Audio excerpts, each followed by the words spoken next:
Itong may utang ka, tapos yung utang mo, nangungutang ka para ibayad sa utang mo. Di ba sobrang hirap nun mga kawagon? Parang tatansyahin mo lang yung araw, mula dito, makakakain ako. Mula dito, magkakaroon ng laman yung tiyan ko. Hindi yung uutang ka, tapos ngayon isusugal mo pa. Iluwat sa mga kawagon, ngayon tatalakayin natin yung kasabihan na sabi nila, pag pinanganak ka na mahirap, is mamamatay ka rin mahirap. So kumbaga sa ngayon, hindi totoo yun. Kung wala kang gagawin, yun mangyari talaga yung ganun. Na pinanganak ka na mahirap, mamamatay ka rin na mahirap.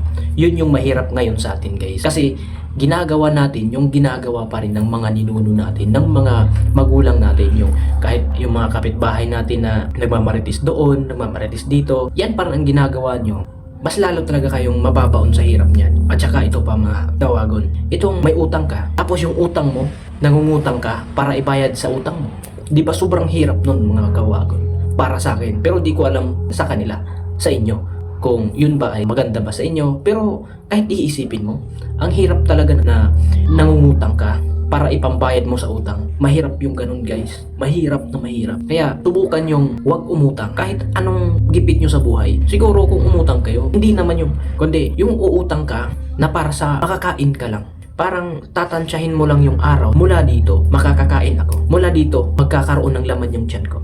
Hindi yung uutang ka, tapos ngayon isusugal mo pa. Mahirap yung ganun guys. Kaya huwag mong pahirapan yung sarili mo. Kasi ito, gusto mo na umangat ka sa buhay. Tapos ngayon uutang ka. Yung yayaman yan guys, yung inuutangan mo. Hindi ikaw. Kasi walang yung mayaman sa may malaking utang. Tapos ngayon yung nasa isip mo gusto mong umangat. Paano ka aangat kung yung nasa isip mo utang, utang, utang. Tapos ang dami mo pang utang, uutang ka uli. Mga kawagon, mahirap yun. Kaya yung mga sarili nyo, itutuon nyo muna dun sa pagninegosyo o kaya sa pagtatrabaho guys. Hindi masama talaga yung magtatrabaho na magtatrabaho. Basta meron kayong sinisiparin. Kasi hindi naman talaga nawawala na may manghihingi sa'yo, may mang-uutang sa'yo. Pero dapat meron ka talagang itatabi sa sarili mo.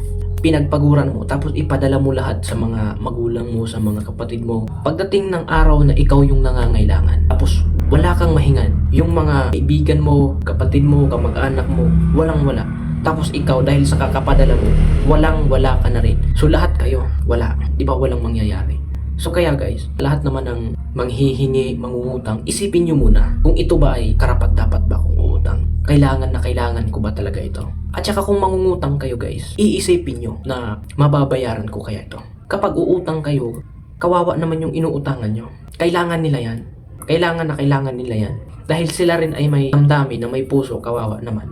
Parang ganun, kawawa naman yung ganito. Huwag nyo naman ilagay sa isip nyo na ito, medyo umangat na sa buhay. Pwede tayo humiram dito. Dapat isipin nyo rin, kung manghiram kayo dito, oo, may mga taong napakadali lapitan. Pero isipin nyo rin, kung ito ba'y kailangan, yung marunong naman kayong mahiya. Ito, real talk lang to guys ha. Ano na ngayon yung mga bilihin sobrang mahal, lalo na yung gasolina ngayon, yung diesel ngayon, sobrang pagtaas. Na hindi naman sabi na bawal ka ng umutang. Pero dapat kailangan mo rin isipin na yung inutang mo, kung kaya mo ba itong mabayaran ka agad. Kasi hindi lang ikaw yung nangangailangan ng pera. Dapat sa panahon ngayon guys, marunong kang magtipid, marunong kang mag-isip. Kung itong pera na ito na hihiramin ko, mapapalago ko ba ito? O kaya pagtatrabahuan ko na lang to para mabayaran ko kagad.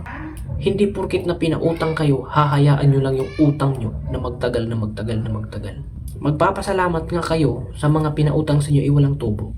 Tapos isipin nyo na umutang kayo, gamit din yun nila. Kailangan din yun nila. Kaya sa lahat ng mangungutang, kung hindi nyo naman masyado kailangan, huwag na kayong umutang. Huwag nyo ida-down yung sarili nyo. Huwag nyo pahirapan yung sarili nyo. Tsaka yung makikinig nito guys, sigurado ako, hindi ka makikinig sa sinabi kong ito dahil wala ka pang nakita sa akin.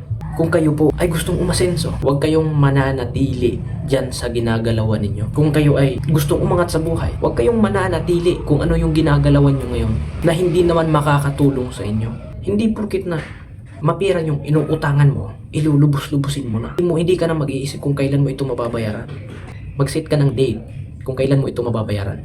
Hindi yung papatagalin kasi marunong ka naman mahiya sa sarili mo. Ay, yung utang ko pala, nakakahiya naman. Yun dapat marunong ka magganon sa sarili mo. Ilagay mo yan sa utak mo kung may utang ka. Kumbaga, hindi lang sa'yo, hindi lang sa kanya, kundi para ito sa lahat guys na kung sino man yung manonood sa video na to, ipo-forward nyo sa taong alam nyo na may utang. Ipadindig nyo sa kanila na hindi porkit utang na utang sila, hindi porkit na nahihirapan sila sa kanilang buhay. Mangungutang na sila na mangungutang. Tapos hindi nila iniisip yung utang nila. Kaya kung may utang ka pa, huwag kang huminto. Maghanap ka ng ibang paraan para magkakaroon ka ng pera. At saka huwag kang sumagsugal. Yung walang-wala ka na nga, tapos yung natira mong pera, isusugal mo pa. Mahirap yun. Yun lang guys, sana meron kayong matutunan sa video kong ito. At sana kung may matutunan man kayo, i-share nyo dun sa mga taong kakilala nyo na may gantong problema. Yun lang guys ang hiling ko. Iparating nyo sa kanila kung ano man yung dapat marinig na para sa kanila. Para naman mabawasan yung problema. Kasi lahat naman tayo hindi perfecto. Lahat naman tayo nagkakamali. Pero kung patuloy tayong magkakamali, wala tayong mapatutunguhan. Mas lalo tayong mababaon sa utang, sa hirap, kapag patuloy natin itong gagawin. Sana hindi na tayo mangungutang na hindi naman natin masyado kailangan. Yan lang guys, maraming salamat. Sana may natutunan kayo. Maraming salamat. God bless at all.